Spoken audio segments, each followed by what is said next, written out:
డాసెటిజం, DOCETISM, డాసెటిజం అంటారు. అంటే మన ముస్లిం సహోదరులు చెప్తా ఉంటారు కదా, యేసుక్రీస్తు ప్రభువారు ఆయనే సిలువ వేయబడలేదు, ఆయనకు మారుగా ఇంకొక వ్యక్తి సిలువ వేయబడ్డాడని. అదే రీతిగా ఆయన శరీరం మామూలు శరీరం కాదు, అదొక ఆత్మ శరీరం, ఒక భూతం లాంటి శరీరం. కాబట్టే ఆయనకి ఎన్ని శిక్షలు వేసినా, సిలువ వేసినా, మేకులు కొట్టినా ఏమీ ఆయనకు కాలేదు, ఆయన శరీరంలో ఒక్కటి కూడా ఆయన అనుభవించలేదు, ఆయన శ్రమ పడలేదు అనేటటువంటి దుర్బోధన వారు తేవడం జరిగింది.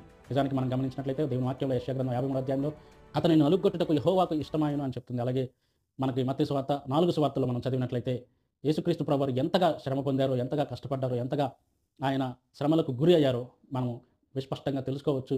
తద్వారా ఆయన శరీరంలో ఆయన అనుభవించినటువంటి వేదనలు, శోధనలు, కష్టాల ద్వారా మనకు విముక్తి కలిగింది గనుక ఆ యొక్క రక్షణ కార్యాన్ని తక్కువ చేయడానికి వారు ప్రవేశపెట్టినటువంటి అంశాలే ఈ డాసెటిజం గనుక దీన్ని కూడా తప్పుడు సిద్ధాంతంగా క్రైస్తవులు, అలాగే క్రైస్తవ విశ్వాస పరిణామ క్రమంలో ఇలాంటివి తప్పుడు బోధనలుగా నిర్ధారించడం జరిగింది కనుక దీన్ని కూడా రాంగ్ అనేది తెలుసుకోవడం జరుగుతుంది.